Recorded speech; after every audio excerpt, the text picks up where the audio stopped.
تو اس لحاظ سے ہم آئے تھے تحفظ آئین پاکستان ہر وقت ہم سے تحفظ لیا جاتا ہے کہ اگر اس آئین کو خطرہ ہوا ہم اس کا تحفظ کریں گے. میں 93 میں جب دوسری دفعہ MNA بنا تو میں اسپیکر صاحب گورنر ایوب خان سیٹ پہ تھے. میں نے کہا بابا آپ نے ہم سے حلف لیا ہے, یہ فارمیلٹی ہے یا یہ الفاظ جو ہم نے ادا کیے یہ ہم اس پہ کمیٹڈ ہیں؟ کہتے ہیں آپ کیا کہنا چاہتے ہیں؟ میں نے کہا آپ نے ہم سے حلف لیا ہے کہ ہم آئین کا دفاع کریں گے. کیسے؟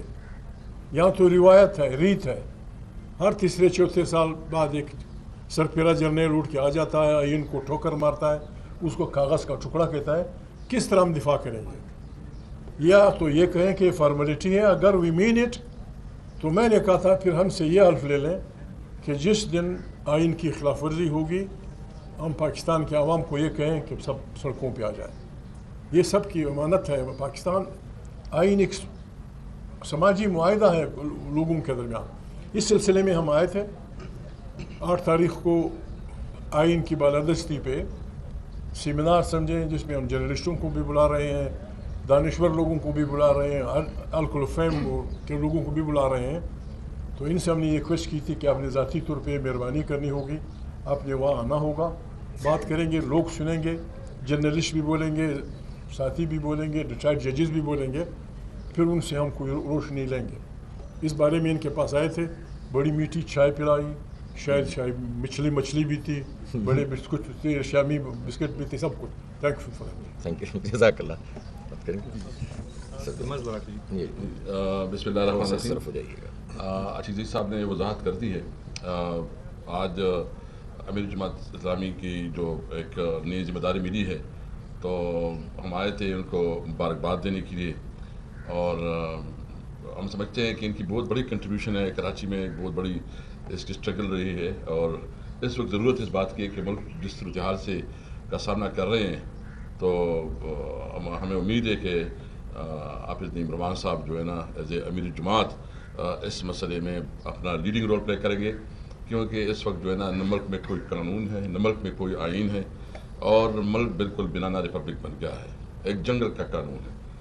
ایک آزاد ملک جو ہے نا اس طرح نہیں چلایا جا سکتا جب ملک میں انسانی حقوق بری طرح پامال ہو رہے ہوں, ناجائز مقدمے بن رہے ہوں, اور کسی کو اظہار رائے آزادی کا وہ نہ ہو, اظہار کا موقع نہ دیا جائے, پبلک کو جو ہے نا اپنا مینڈیٹ اس کا رسپیکٹ نہیں کیا جائے, مینڈیٹ ایک کو ملے ادھر بٹھایا دوسرے آدمی کو, تو اس طرح جو ہے نا کوئی سوسائٹی, کوئی ملک, کوئی معاشرہ آگے نہیں بڑھ سکتا.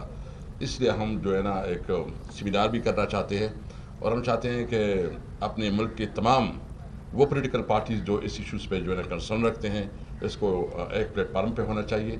جس طرح عزیز صاحب نے کہا ہے کہ کسی کو اقتدار میں لانے کی نہیں ہے, لیکن یہ اس ملک میں آئین اور قانون کی عملداری کے لیے تحریک شروع ہے. ہم امید رکھتے ہیں کہ جماعت اسلامی جو ہے نا اس میں اپنا بنیادی کردار ادا کرے گا. میرے ساتھ جو ہے نا ہمارے سینئر لیڈر جو ہے نا عامر خان صاحب بھی ہے, ہمارے اپوزیشن لیڈر جو ہے پنجاب اسمبلی میں احمد صاحب وہ بھی ہے, اور ہمارے ڈپٹی اپوزیشن لیڈر بھی ساتھ آئے ہوئے ہیں. ہمارے ساتھ جو ہے نا وحدت المسلمین کی عباس صاحب بھی آئے ہیں, اور جو ہمارے سینیٹر صاحب ثناء اللہ منگل صاحب جو ہے نا بلوچ صاحب یہ آئے ہیں. تو ہم ایک جرگے کے طور پر آئے تھے, اور ہم نے کل جو ہمارے لائر برادری ہے اس کے ساتھ بھی میٹنگ کی ہے. ہم امید رکھتے ہیں کہ انشاءاللہ تعالیٰ اس ملک کو اس کے کرائسس سے نکالنے کے لیے جو مسئلہ بھی اپنا کردار ادا کریں گے. بہت شکریہ. اچھا جی, بسم اللہ الرحمن الرحیم. میں ایک مرتبہ پھر شکر گزار ہوں اپنے تمام دوستوں کا اور سینئر پولیٹیشینز اور رہنما یہاں تشریف لائے ہیں. محمود خان صاحب, اسد قیصر صاحب, حامد خان صاحب, ثناء اللہ بلوچ صاحب, اسد عباس صاحب, ہمارے اپوزیشن لیڈر پنجاب اسمبلی میں احمد صاحب, مالک احمد خان صاحب, اور بھی ڈپٹی جو اپوزیشن لیڈر ہیں. جو اصولی طور پر گفتگو ہماری ہوئی ہے اس سے تو پاکستان کے ہر ذی شعور اور آئین پر اور قانون پر اور پاکستان پر یقین رکھنے والے لوگوں کو ظاہر اس سے اختلاف ہو ہی نہیں سکتا. اس پہ مکمل اتفاق ہے کہ پاکستان میں آئین کی اور جمہوریت کی بالادستی ہونی چاہیے. یہ کوئی رسمی بات نہیں ہے. جماعت اسلامی کو سب لوگ جانتے ہیں کہ اس نے آئین کے قیام کے لیے اس کو بنانے کے لیے. جس طرح سے اس وقت جب یہ 73 کا آئین بنا تھا تو کی رول پلے کیا تھا تمام بڑی پارٹیوں کے ساتھ مل کر اور حکومت سے نیگوشیٹ کر کے ایک اتفاق رائے کے ذریعے سے ایک آئین پاس ہوا تھا. بہت بڑی کامیابی تھی اور آج تک وہی بنیادی ڈاکومنٹ ہے جس نے اس ملک کو جوڑ کے رکھا ہوا ہے. کوئی کچھ بھی کہہ سکتا ہے ملک کے قائم رہنے کی وجوہات، لیکن ہم سمجھتے ہیں کہ اس پر جو آئین ہے ہمارا یہی وہ چیز ہے، ڈاکومنٹ ہے جس نے اس ملک کو باقی رکھا ہوا ہے. لیکن بدقسمتی کی بات یہ ہے کہ یہ آئین بار بار پامال ہوتا ہے، ڈکٹیٹرز کے ہاتھوں بھی ہوتا ہے اور بدقسمتی سے ان پولیٹیشین کے ہاتھوں بھی ہوتا رہا ہے کہ جو ڈکٹیٹرز کا سہارا لے کر یا اسٹیبلشمنٹ کا سہارا لے کر اقتدار میں آتے ہیں. اس لیے ہم صرف ایک بات نہیں کہتے، ہم سب کو ہی اس پر سوچنا پڑے گا اور اپنی رائے کو مستحکم کرنا پڑے گا اور اس کے اوپر ایک ایسا کمٹمنٹ کرنا پڑے گا کہ ہم پھر واقعی آئین کی بالادستی کو تسلیم بھی کریں، خود بھی کریں، پولیٹیکل پارٹیز بھی کریں اور تمام جو بھی ہمارے اس ملک کو چلانے والے ادارے ہیں وہ سب کریں. تو ہی یہ ملک آگے بڑھے گا، ورنہ تو گرداب میں پھنسا ہوا ہے، معیشت تباہ ہے. چاہے کتنے بھی باتیں کرتے رہیں اور کتنی ہی خبریں چلواتے رہیں کہ ملک معیشت اس کی بہت بہتر ہونے لگ گئی ہے اور مہنگائی ختم ہونے لگ گئی ہے، لیکن ایک عام آدمی سے جا کر آپ پوچھ لیں جس کا بجلی کا بل ابھی آنا شروع ہوگا تو پتہ چل جائے گا کہ ملک میں لوگوں کا کیا حال ہے. کسان کس طرح سے بلبلا رہے ہیں، پریشان ہیں کہ ان سے گندم نہیں خریدی جا رہی، امپورٹ کر لی گئی گندم. اور ایک بہت بڑی جعل سازی قوم کے ساتھ اس وقت ہوئی ہے کہ جب پاکستان میں ڈالر کے لالے پڑے ہوئے تھے تو $1 بلین ہمارا یہاں سے چلا گیا. تو ظاہر ہے کہ یہ سب چیزیں انحراف ہیں آئین سے، قانون سے، قانون کی بالادستی سے، جس کے نتیجے میں یہ صورتحال ہے اور یہ بدتر ہوتی چلی جائے گی اگر اس پر کوئی اتفاق پوری قوم میں اور اس کے اوپر کوئی بڑی تحریک نہیں چلی.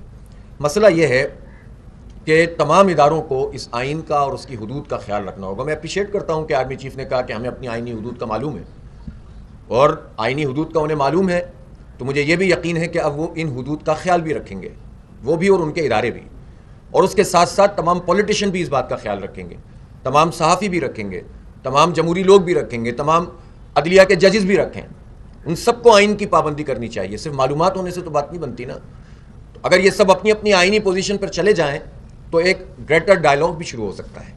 لیکن اگر ہر کوئی یہ سمجھے کہ نہیں میری چھڑی اوپر رہے، میرا ڈنڈا اوپر رہے، میرا پیر اوپر رہے، تو پھر اس کے نتیجے میں تو بات آگے نہیں بڑھے گی. تو یہ گریٹر ڈائلاگ بن سکتا ہے، لیکن یہ اس وقت ہوگا کہ جب لوگ تسلیم کر لیں کہ ہم نے جو حدود کی خلاف ورزی کی ہے ہم پیچھے آئیں گے. اس کا آغاز ہوگا فارم 45 سے. فارم 47 پر آنے والی حکومت تو قابل قبول نہیں ہو سکتی، اس لیے کہ وہ ایک جعل سازی کے ذریعے سے آئی ہے. فارم 45 بنیادی ڈاکومنٹ ہے جو لوگوں کے پاس اویلیبل ہے. کچھ جگہوں پہ انہوں نے یہ بھی کیا ہے کہ وہ فارم 45 کی بھی نوبت نہیں آنے دی ہے، لیکن وہ کم جگہ ہیں. بحیثیت مجموعی جس کے پاس وہ بنیادی ڈاکومنٹ موجود ہے کہ جو فارم 45 جاری ہوا جس پہ پولنگ ایجنٹس کے دستخط ہیں اور پریزائڈنگ افسر کے، وہ جس کے پاس موجود ہے جوڈیشل کمیشن بنے اور اس کے مطابق وہ، تو میں سمجھتا ہوں کہ یہ آغاز ہو جائے گا. یہی ایک کامن مطالبہ بن سکتا ہے پوری قوم کا. اور اس کے ساتھ ساتھ سب کا یہ کمٹمنٹ ہو کہ آئندہ سب اس بات کا خیال رکھیں گے. جماعت اسلامی ایک جمہوری جماعت ہے. میں خود اگر آپ کے سامنے یہاں موجود ہوں، ایک جمہوری پروسیس سے انتخاب ہوا، تو ہم یہ سمجھتے ہیں کہ یہ انتخاب بھی، یعنی ہمارے گریٹر ایجنڈے میں یہ بات شامل ہو سکتی ہے کہ جمہوریت جماعتوں کے اندر بھی ہونی چاہیے. اس پر اتفاق رائے کریں کہ طلبہ، اسٹوڈنٹس، ان کی یونین کے انتخابات کے اوپر سب کا اتفاق ہو کہ وہ جمہوریت کی نرسری ہے. لوکل باڈیز اور اس کی امپاورمنٹ، اس کو اختیار دینا، گراس روٹ لیول تک اختیارات منتقل کرنا، ہماری الحمدللہ اس پر ڈسکشن ہوئی، سب کا اتفاق ہے. لیکن اس کو ایجنڈا بننا چاہیے اور یہ ایجنڈا ایک طاقتور ایجنڈے کے طور پر سامنے آیا. چونکہ حکومتوں میں جب آتے ہیں لوگ تو ترجیحات کو بھول جاتے ہیں، تو وہ ایجنڈا بنے. اسی طرح مزدوروں کے مسائل ہیں، کسانوں کے معاملات ہیں. کسان کی کم سے کم اجرت تو کوئی بات ہی نہیں کرتا.